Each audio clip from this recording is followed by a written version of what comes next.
오늘 가져온 책은 정신과 의사 정우열의 감정 수업이라는 책입니다. 여기 책에 그런 얘기가 나오더라고요. 이유를 말로 설명할 수 있으면 생각이고 왠지 말로 설명하기 어려우면 감정이다. 그러니까 왜인지 모르겠으면 감정인 거죠. 제가 오늘 나다운 삶의 시작은 감정 이해하기라는 주제로 이 책을 가지고 왔어요. 그럼 왜 감정을 알면 나다운 삶이 시작될까요? 이걸 오늘 얘기를 좀 해볼 거고 우리가 흥미를 통해서 재미있는 일을 찾아낼 수가 있다고 생각해요. 그걸 그 재미있는 하다 보면 의미 있는 일을 발견한다고 생각하는 거죠. 그러면 내 삶에 재미있는데 의미까지 있는 일이 나다운 일이라고 생각해요. 재미있는데 의미까지 있으면 이렇게 말씀하셨잖아요. 전 그 순서가 반대예요.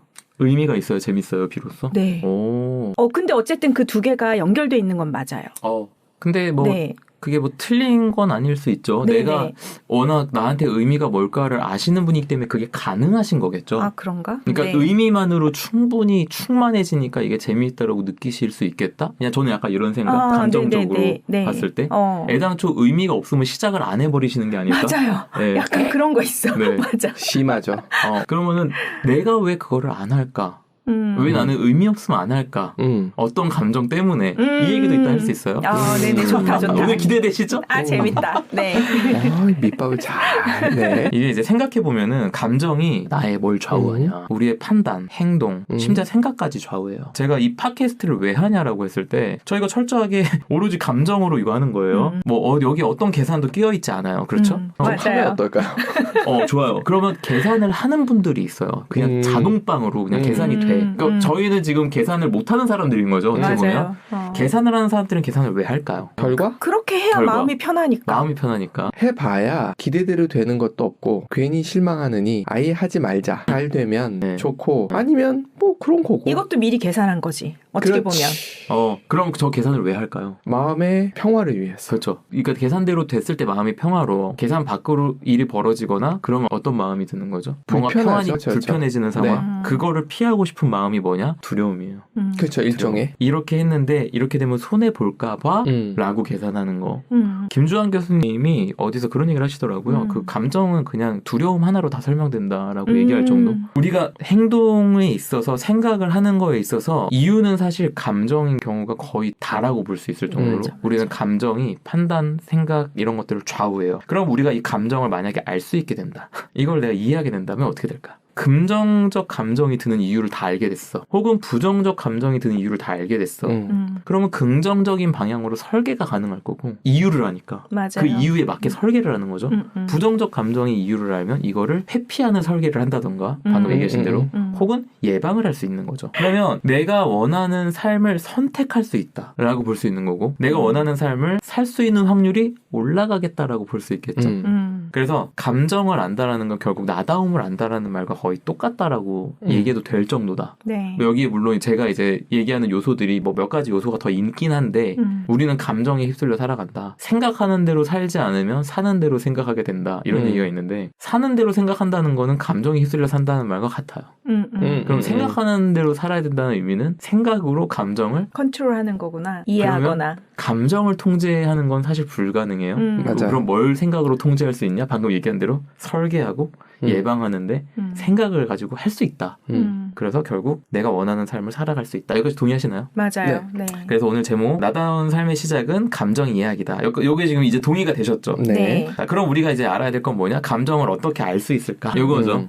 책에서 굉장히 이 문장 이렇게 느껴지는 문장이 하나 있었거든요. 오. 그게 뭐였냐면 당신이 어떻게 느끼든 그것이 옳다. 이 말은 어떻게 생각하세요? 카이사르가 무슨 얘기를 한 적이 있냐면 내가 내 생각이 중요하고 내 생각을 따르듯 다른 사람도 그럴 수 있고 당연히 그러는 것을 인정해야 된다라는 말을 해요. 내가 내 생각대로 사는데 너도 그럴 권리가 있어. 그러니까 강요하지 않는다는 거예요. 그러니까 생각이 옳다라는 것이 자칫 잘못 이해하면 그 생각을 누구한테 주입할 수 있다로 잘못 연결될 수 있다고 보는 거예요. 그렇지만 않으면 옳을 수 있죠. 저는 지금 핵심 단어가 뭐냐 하면 존중이라고 생각해요. 그러니까 방금 전에 기피디님이 이야기하신 그 맥락 속에 있는 그 존중. 내 생각이 옳다라는 것이 남한테 설득하고 주입하려는 게 옳다는 게 아니라 내가 든 생각 자체를 존중해 줄 수 있는 거. 이게 필요한 자세인데 그 얘기를 한 것 같다라고 생각해서 제가 탁 오더라고요. 저는 여기서 네. 그 단어의 살짝의 차이로 미묘한 게 있다고 봤어요. 당신이 느끼는 건 옳죠. 불안한 것도 당신의 감정이고 옳고. 그런데 너의 생각이 옳다는 건 약간 비동의? 이거 정확히 제 의도를 지금 읽고 얘기하신 것 같은데 네. 사실은 네. 제가 이걸 좀 생각으로 살짝 끌고 온 거예요. 왜냐하면 방금 앞서서 얘기한 생각도 감정에서 좌우되기 맞아요. 때문에 감정에서 출발하면 얘기가 살짝 어려울 것 같아서 생각으로 갔다가 감정으로 가볼게요. 네. 괜찮으실까요? 좋습니다. 그러면은 제가 여기서 하고 싶은 얘기는 뭐냐면 먼저 하고 싶은 얘기는 존중이에요. 존중. 그래서 감정을 어떻게 알 수 있는가로 저희가 지금 얘기를 시작했잖아요. 네. 감정을 네. 어떻게 아냐? 시작은 존중이다. 무슨 존중? 자존. 나를 존중해 주는 거. 존중이란 단어의 뜻은 뭐라고 생각하세요? 이게 있는 존중이다. 그대로. 있는 그대로. 를 그냥 그대로 인정해 주는 거. 제가 한 2달 전에 저 자존감 되게 낮았잖아요. 자존을 회복하기 위해 자존이 뭐지? 영어도 찾아보고 한자도 찾아보고 국어 사전도 찾아보고 해서 그 대단하시다. 의미들을 보고 네. 나 나름대로 해석을 정리한 거는 방금 얘기하신 거랑 비슷한 있는 그대로 판단하지 않고 받아들이는 거. 네, 이게 맞아요. 존중이라고 생각했어요. 그래서 제가 요즘에 제 아들 굉장히 존중하려고 노력하고 있거든요. 당근을 뱉으면 네. 야 뱉지 마 이렇게 안 하고 우리 아들 왜 뱉었을까? 물어보는 게 존중의 자세라는 생각이 들더라고요. 아들은 왜를 얘기를 못하죠. 등원을 제가 시키는 과정에서 여러 사고를 치는 과정에서 판단하지 않고 얘가 왜 이랬을까를 계속 생각하려고 노력한 거는 얘를 존중하고 있다 내가 지금. 어우, 아이는 중요하죠. 다 이유가 있어요. 네, 그거는 이유가 있기 확실해요. 때문에. 네. 자기 나름의 이유는 있거든. 너무 좋은 말씀을 네. 해주셨어요. 그럼 아이는 다 이유가 있어. 우리는 네. 어떨까요? 이유가 있죠. 각자 다 이유가 우리도 있죠. 다 이유가 있어요. 맞아요. 근데 그 이유를 설명할 수 있는 사람 별로 없어요. 왜일까? 맞아요. 왜일까? 이 생각을 해보는 거죠. 책에서는 내 감정을 의심한다. 의구심을 갖고 타인에게 확인받고 싶어한다. 이 문장을 딱 읽는데 진짜 이거 같다. 저의 불안했던 30대를 생각하니까 그 말이 딱 맞아요. 사회의 인정을 받던 내 상대에게 인정을 받던 친구에게 인정을 받던 거기에서 되비쳐지는 걸로 내가 좀 안정감을 얻고 싶어 했던 게 맞네요. 맞아요. 네. 그래서 우리가 인생에서 되게 중요한 의사결정들을 할 때 나 혼자 결정 안 해요. 남한테 물어봐요. 야, 너 어떻게 생각해? 내 감정과 내 생각과 내 판단이 맞는지를 확인받고 싶어요. 남한테 물어서 그걸로 결정하시는 분들이 있죠. 이게 그러면 왜 우리는 내 감정을 내가 지금 화날 수 있지라고 얘기 못하고 내가 지금 여기서 짜증날 수 있지라고 왜 얘기 못하게 됐을까? 평가를 하는 것 같아요. 옳고 그름, 좋고 나쁨이 있다고 네. 생각을 하는 거죠. 예를 들어 불안, 두려움 이런 것들을 좋지 않은 감정이라고들 이야기를 하는 거죠. 맞아. 내가 너 이렇게 부족하다. 부정적이야. 맞아요. 특히나 우리나라가 우리잖아요. 맞아요. 그래서 더 심해요. 계속 오늘 되게 좋은 길잡이 분이 앞에 앉아 계신 것 같아요. 네네. 방금 얘기하신 판단, 평가, 우리라고 부르는 사회 문화 이런 얘기 제가 정확히 준비해온 얘기가 딱 그 얘기인데 첫째는 저는 우리가 치러온 시험들 그 교과과정 때문이라고 생각해요. 왜냐하면 이게 정답 맞추는 싸움인 거야. 맞아요. 웃긴 예가 있어 가져왔거든요. 네. 자, 이게 초등학생 시험 문제예요. 부모님은 우리를 왜 사랑하실까요? 정답은 알아요, 제가. 그러게나 말이에요. 아시네요. 옆집 아주머니가 사과를 주셨습니다. 뭐라고 인사해야 할까요? 기억이 안 나네. 이게 뭐였더라? 뭐 이런 걸 다. 맞아요. 남한 청년과 북한 처녀가 결혼을 하였습니다. 어떤 일들이 생길까요? 뜨거운 밤이 시작된다. 이런 것들이 진짜 너무 웃긴 게 많아요. 네. 뭐 답이 틀렸다고 돼 있는데 맞지. 왜 틀렸지? 호랑이가 담배를 끊었습니다. 이유가 무엇이었을까요? 이것도 이렇게 딱 거져 있고 밑에 선생님이 빨간 펜으로 교무실로 와라고 썼는데 이 아이가 6자 글자를 썼어요. 뭐라고 썼냐? 담배값 올라서. 와, 경제 공부를 하는 친구네. 그러네. 옆집 아주머니께서 떡을 가지고 오셨습니다. 이 경우에 알맞는 인사말은 이것도 이게 웬 오답인데 떡이야? 안 사요. 안 사요. 안 사요. 자, 그러면 우리가 이 시험 지금 얘기하면서 이게 왜 틀렸지라고 이야기하잖아요. 네. 근데 시험이었어요라고 얘기하면 틀렸다라고 동의 되시죠? 그게 무슨 얘기냐 하면 출제자의 의도에 맞는 우리는 답을 고르는 싸움을 맞아요. 여태까지 한 출제자의 거예요. 의도. 내 의견을 물어보는 시험이 애당초 아니었어. 그치, 그치. 출제자의 의도에 맞는 정답이 있었고 그걸 맞춰야 되는 게 우리 교과 과정이었던 거예요. 그러다 보니까 내 생각, 내 의견은 틀린 답이 되는 거죠. 대학 가서야 처음으로 저는 제 생각을 진짜 물어보는 서술형 문제를 만났던 것 같아요. 오, 좋은 교수님이시다. 그 교수님이 별명이 F폭격기였어요. 수업 안 들어와도 된다. 와서 네 생각 쓸 수 있으면 된다. 그분한테 제가 경제원론 배웠고 경제원론 진짜 못 배웠거든요. 수업 시간에 오셔갖고 그래프를 이렇게 해서 이 그래프가 Y축이 뭐고 X축이 뭐고 이런 설명이 일절 없어. 이놈이 쑥 하고 이놈이 쑥 해서 이놈이 여기에서 이렇게 만나면 이놈이 어떻게 되냐 이렇게 얘기를 하세요. 그러니까 나는 영도 이해를 못하는 거야. 이놈 거시기로 설명을 해버리니까 저는 이해가 안 가는 거예요. 그래서 그 경제원론 들을 때 고등학교 경제책까지 제가 다 동원해서 공부를 했는데 학점이 C뿔이었나? 그러니까 정답 맞추는 시험은 그랬는데 발표 수업을 하고 생각을 물어보는 강의에선 수업을 제 발표 때만 참여했는데 네. A뿔. 내 생각 얘기하는 건 전 자신 있었나 봐요. 그런가 보다. 남의 의도 맞추는 거, 그러니까 나는 진짜 남한테 관심이 없나 싶기도 하고, 그러니까 남의 의도와 정답 외워서 맞추는 건 진짜 못하는데, 내 생각은 되게 있었던 시절이었나 네. 봐요. 그래서 저는 정답을 맞춰야 되는 직장에서 맞지 않았던 거죠. 그렇죠. 그럼 직장에서 이게 왜 맞지 않아? 아까 얘기하셨던 우리가 중요하니까. 맞아요. 여기서 우리란 뭐냐? 시대에보에서 그때 나왔는데, 맞아요. 효율과 생산성 중심의 시대가 우리가 살아왔던 시대고, 여기에서 각자 의견을 들어주다 보면 효율과 생산성에 있어서 굉장히 떨어지기 때문에 정답을 빨리빨리 찾아서 빨리빨리 진행시켜야 돼. 우리 각자의 의견, 심하게는 감정까지. 이건 틀린 거야. 뭘 위해서? 우리를 위해서. 우리를 위해서. 전체주의인 거죠. 그러니까. 전체의 빠른 성장을 위해서 이게 무시되는 게 당연시되는 사회에 살았기 때문에 틀렸어. 야, 그렇게 하면 안 돼. 너 그렇게 하지 마. 너 이렇게 부정적이야. 너 왜 이렇게 우울해. 이렇게 모든 감정을 부정당했고 이제 우리는 스스로의 감정이 의심하기 이르는 거다. 이렇게 얘기해 볼 수 있는 거죠. 동의되시나요? 네네. 아주. 그래서 이제는 각자의 생각과 감정을 돌아볼 때가 된 거 아닌가.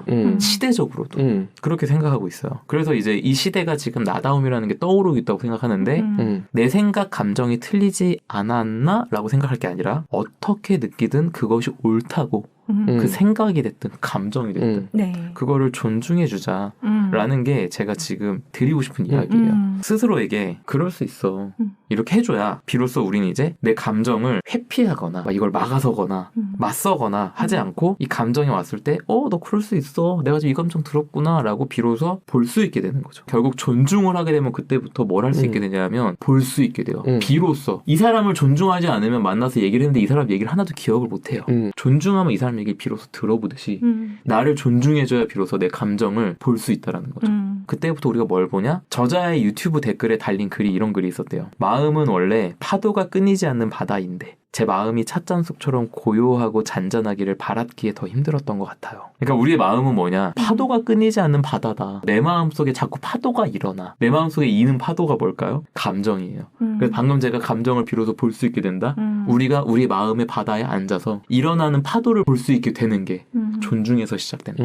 그럼 우리가 우리 파도를 보기 시작하면 어떤 일이 일어날까? 파도를 봐야 비로소 파도의 이유를 생각해보기 시작합니다. 정신분석학 의사가 감정을 대하는 태도랑 서퍼들이 파도를 대하는 태도가 같다라는 걸 느꼈다는 얘기가 여기 나와요. 서퍼는 파도에 맞서지 않고 올라타는 사람들이다. 그래서 파도가 너무 작아도 보내고요. 내가 타기에 너무 커도 보내요. 나한테 맞는 파도를 골라 타거든요. 감정도 그렇게 우리가 보면서 이렇게 보내주게 되는 이게 서퍼의 자세인 거죠. 서퍼가 물 밖으로 밀려 나오면 다시 들어갈 때 어떻게 하냐 하면 파도가 계속 치거든요. 네. 그럼 파도에 우리가 막아서지 않아요. 들어온 파도에 얘를 실어요. 이렇게 싹 지나가게 하거든요. 막아서라고 하려고 그러면 이제 지쳐서 저기를 못 가요. 그런 것처럼 우리가 마음의 파도가 탁 일었을 때 감정을 우리가 맞서려 하지 말고 이렇게 넘고 흘려보내고 했어야 되는데 그거를 못 한다는 거죠. 그러면 지나가는 파도를 본다는 거의 의미를 이제서 비로소 얘기를 하자면 어디서 왔는지 그 이유를 생각해보고 내가 이럴 때 이런 감정이 파도로 탁 일어나서 오는구나. 내가 이런 상황에서 이 감정이 이렇게 크게 오는구나. 이런 건 잔잔하게 일어는 아는구나. 이렇게 알아갈 수 있다는 거죠. 그 감정에서 우리가 벗어나고 싶다던가 그 감정을 내가 이기고 극복하겠다던가 그런 생각을 왜 했냐라고 한다면 그 감정은 틀렸다라고 정답이 아니라고 우리가 배워왔기 때문에 그렇게 생각만 해왔다면 지금 얘기한 이런 감정을 그냥 왜 내가 일어났지라고 보는 건 굉장히 생소한 얘기일 수 있다라고 생각해요. 그래서 우리가 보통 화를 왜 내? 그러면 네가 화나게 했으니까라고 얘기하지 내 마음에 감정의 파도가 일어나서 너에게 그 감정의 파도를 지금 보여주는 것뿐이야 이렇게 얘기 안 하거든요. 그러니까 우리가 행동이 감정이 일어난 이유를 얘 때문이라고 생각하는데 사실은 아니거든요. 그치, 절대 아니지. 그냥 이거는 외부의 어떤 사건이고 그 사건을 내가 어떤 이유에 의해서 바람이 됐던 지진이 됐던 파도를 일으켜서 내가 그 파도를 밖으로 표출하는 게 화한 거죠. 근데 사람들은 네가 날 화나게 만들었으니까 저 사람 탓을 한다는 거예요. 사실은 내 안에 이유가 있는데. 맞아요. 나를 건드린 거는 내 맞아요. 속에 있지. 이 얘기에 딱 맞는 그 책이 상자 안에 있는 사람, 상자 밖에 있는 사람. 부부들 그 아이를 기를 때 그 아이가 중간에 깼어. 처음에는 그래 내가 와이프가 힘드니까 내가 애를 봐줘야지. 선한 마음으로 하다가 와이프가 일어나지도 않고 잠을 자네. 그러면 이제 그거를 똑같은 와이프인데 저런 게으르고, 자기밖에 모르는 저런 정말 못돼 처먹은 와이프가 다 있나 내 속에서 이제 그런 감정이 일어나. 맞아요. 지금 내 상황과 입장에 따라 같은 네. 상황이 다르게 해석되고 맞아요. 그게 다른 감정을 일으키는 거죠. 그죠. 그럼 그 해석은 어디서 올까라고 했을 때 저는 이제 아까 얘기했던 욕구라든가 판단이라든가 혹은 더 깊이 얘기하면 20살 이전에 했던 경험들이 만들어 놓은 무의식 이건 거죠. 그러니까 그 무의식에서 시작된 우리가 알 수 없는 그런 무의식에서 일어난 파도를 이제 우리가 그 이유를 파악해 나가기 시작하면 비로소 우리의 감정을 이해하기 시작한다라는 거죠. 네. 이유를. 이걸 가지고 우리가 뭐라고 표현하냐 하면 자아감이 생긴다. 이렇게 얘기할 수 있습니다. 자아감이라는 단어 들어보셨어요? 아니요. 책에서 이렇게 얘기하고 있어요. 나는 어떤 사람인가에 대한 통합적인 인식이다. 나는 어떤 사람인지를 내가 통합적으로 전체적인 그런 이유들을 가지고 인식하고 있다면 이게 자아감이라는 거예요. 그러니까 저는 이게 저의 언어로 또 바꿔야 되잖아요. 저는 그럼 이게 나에 대해 감을 잡고 있다라는 게 자아감인 것 같다. 그러네. 이렇게 네. 생각을 해봤어요. 그래서 우리가 방금 앞에서 마음의 바다에 앉아 볼 수 있게 하는 게 뭐라 그랬죠? 존중이요. 맞아요. 그래서 자존을 통해서 우리가 감정을 비로소 볼 수 있게 되면 이유에 대해서 생각해 보게 되고 그 생각을 통해 추적을 통해 이해할 수 있게 돼요. 이걸 반복하다 보면 우리가 내 마음의 바다에 대해서 감을 잡게 되는 거죠. 경제 얘기해 주시는 분들도 동일한 상황들이 생기는 걸 봐요. 예를 들어 주식하는 사람들이 오를 거야. 갖다 끼워 맞추는 거죠. 네, 가즈아. 결국은 자존이나 이런 게 약하게 되면 제가 봤을 땐 사업을 하든 투자를 할 때도 좋은 결과를 내긴 참 어렵겠다. 맞아요. 그리고 인생을 포괄적으로 살아가는 그 태도가 사실 그거에서 다 그렇죠. 연결돼서 나오는 거라서 이제 감정을 알면은 나다운 삶을 살 수 있겠다라는 감이 이제 슬슬 오시죠? 네. 네. 방금 서핑 얘기를 우리가 했는데 서핑도 우리가 감을 잡으면 파도를 잡아 타는 것처럼 나에 대해서 감을 잡으면 어떻게 될까? 이 나에 대해서 감을 잡는다는 건 방금 얘기하는 것처럼 나는 어떨 때 어떤 감정이 드는구나. 그럼 그 감정이 들 때 나는 어떤 행동을 하는구나. 이 감정의 파도들을 내가 타보면 어떤 감정을 내가 올라타면 어떤 행동을 하는구나를 경험하다 보면 이 경험치가 쌓이다 보면 나를 더욱더 많이 알아가게 되겠죠. 그러면 이제 내 생각과 행동은 감정의 어떤 결과인 거예요. 파도를 탈지 흘려보낼지 판단하는 게 결국 내 감정의 파도가 왔을 때 이 감정의 이유가 뭐지? 내가 이거에 지금 올라타서 얘한테 보여줘 말어? 이런 생각을 하는 거나 아니면 이거 지금 내 이런 이유로 빨리 흘려보내면 돼. 이렇게 지켜보자. 내가 이래서 나 이렇게 화가 났구나. 그럴 수 있어. 그러면은 이제 이 화를 내 안에서 일어난 문제는 저 사람한테 표출하는 건 잘못됐다라는 인지가 생기겠죠? 그럼 이거를 내가 화가 분명 올라타서 내가 뭘 해야 될지 뭘 했을 때 가장 이 화가 내가 막아서거나 하지 않고 잘 흘려보내는 일인지 이런 것들을 우리가 경험하면서 설계하고 예방할 수 있게 된다. 이렇게 볼 수 있는 거죠. 네, 그러면 비로소 감정의 결과인 생각과 행동까지 이해를 하게 되는 거다. 이렇게 얘기할 수 있겠죠. 네, 그럼 제가 이제 이렇게 글로 정리해봤어요. 그렇게 네. 감을 잡은 자아에 맞게 내가 원하는 감정을 불러일으키는 설계는 그 결과로 나타나는 행동을 제어할 수 있게 되고 이로써 내가 원하는 삶을 살아갈 수 있게 되는 것이라 결론으로 정리해보게 된다. 동의하시나요? 이 책에 대해서 이야기를 좀 하면서 하나의 제 일화를 좀 얘기하면 되게 좋겠다. 좋다. 제가 이 책에서 어떤 거에 가장 격하게 공감하면서 봤냐 하면 수치심이란 감정이었어요. 30대 내내 제가 느껴왔던 감정이 뭘까라고 했을 때 그게 수치심이었더라고요. 그러니까 수치심이 어디서 오냐라고 했을 때 책에서 이렇게 설명해요. 자율성과 독립성이 무시될 때 우리는 존재감이 훼손되는 느낌을 받는다. 직장생활 내내 제가 그랬었구나. 그래서 내가 자존감이 소멸됐구나. 제가 제 직장 생활에 대한 얘기를 사실 이렇게 깊이 해본 적이 많진 않거든요. 왠 줄 아세요? 네. 수치스러워서? 거기에 가까워요. 제 잘못이라고 생각했어요.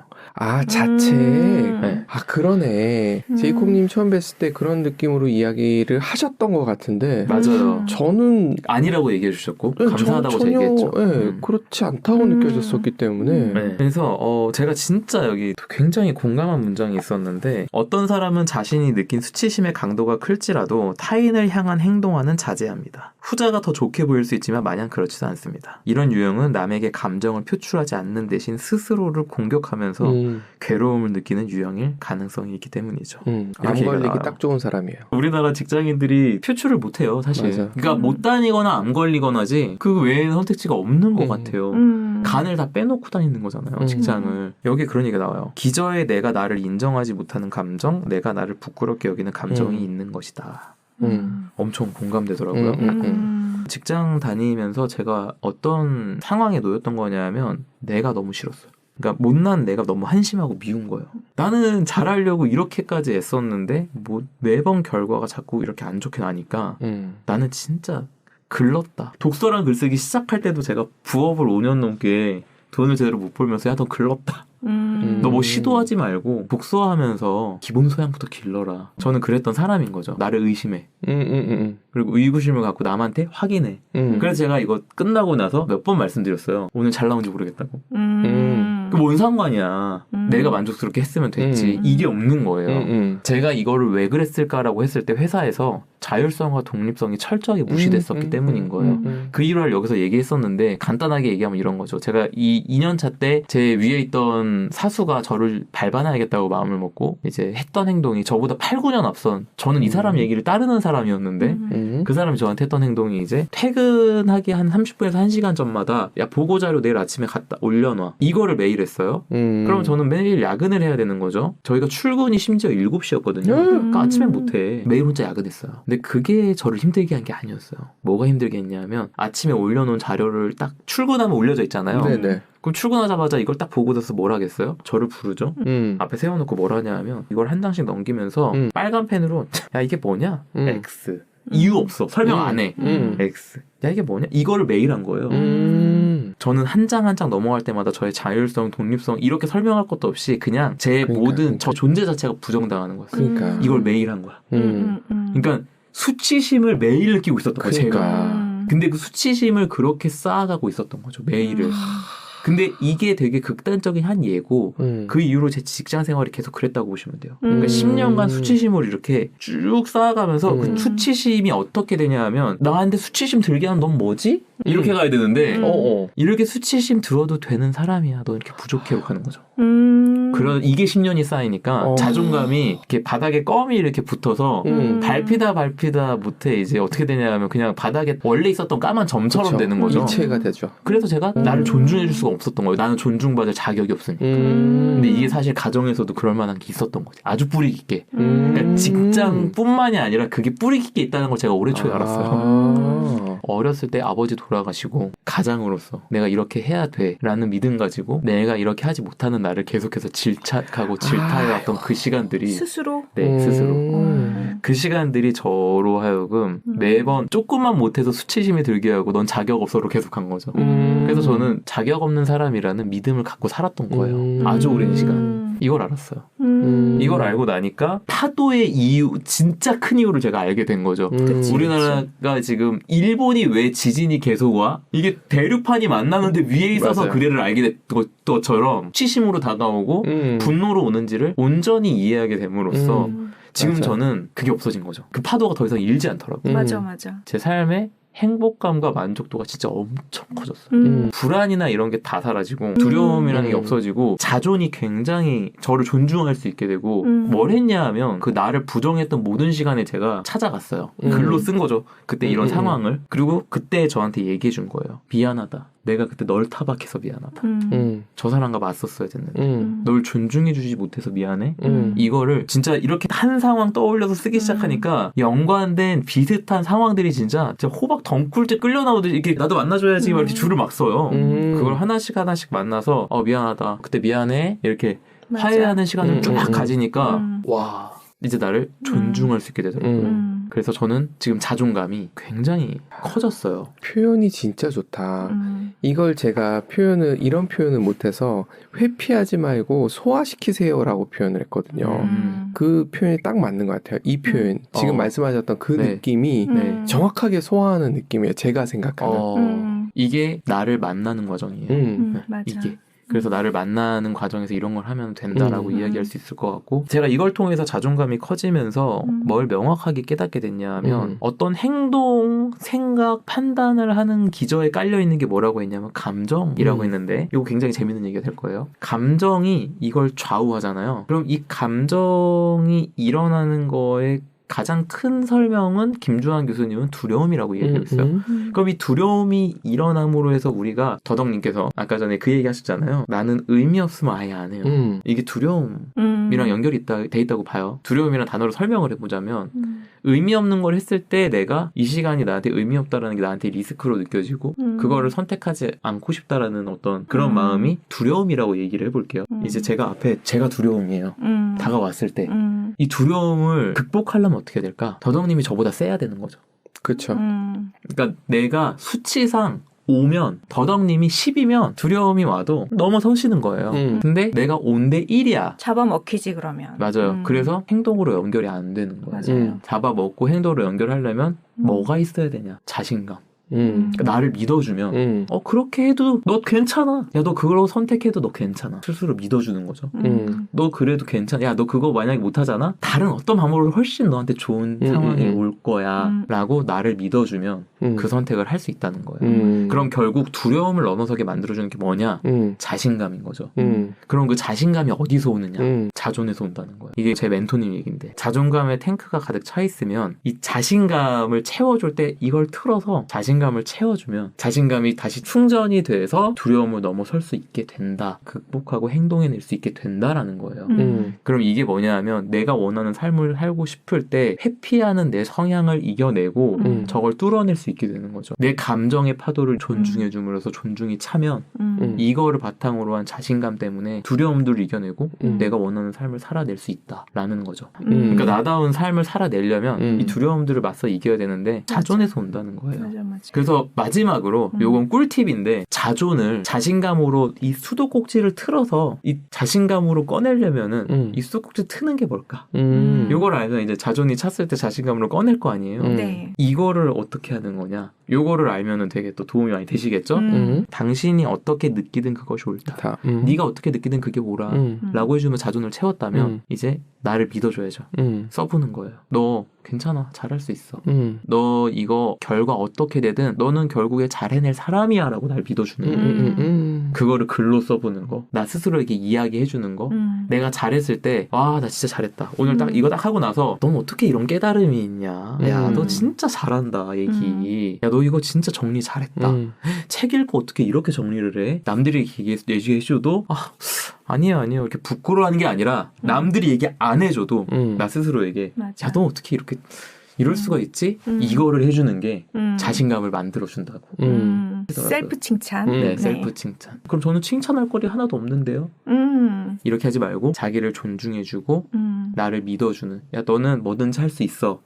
너 할 수 있어. 확언. 맞아. 이런 거를 해라. 그래서 저는 이제 자존감이 이제 그렇게 점이 됐던 환자기 때문에 웬만하면 뭐 저보다 덜하지는 않을 것 같은데 그런 환자분들이 지금 보고 계시다면 환자분들한테 드릴 솔루션이 또 있어요. 제가 했거든요, 이거를. 네. 뭘 했냐 하면 소리 지르는 거예요. 나는 가치가 있다고. 너는 존재만으로 가치 있고 너는 충분하다고. 네가 지금 뭘 겪고 뭘 하든 괜찮은 사람이라고 내 존재를 인정해주고 믿어줄 수 있는 말을 소리를 지르는 건데 어떻게 소리 지르냐 하면 내가 이렇게 하면은 층간소음 때문에 신고가 들어와서 연락이 오겠다 싶을 정도로 하라.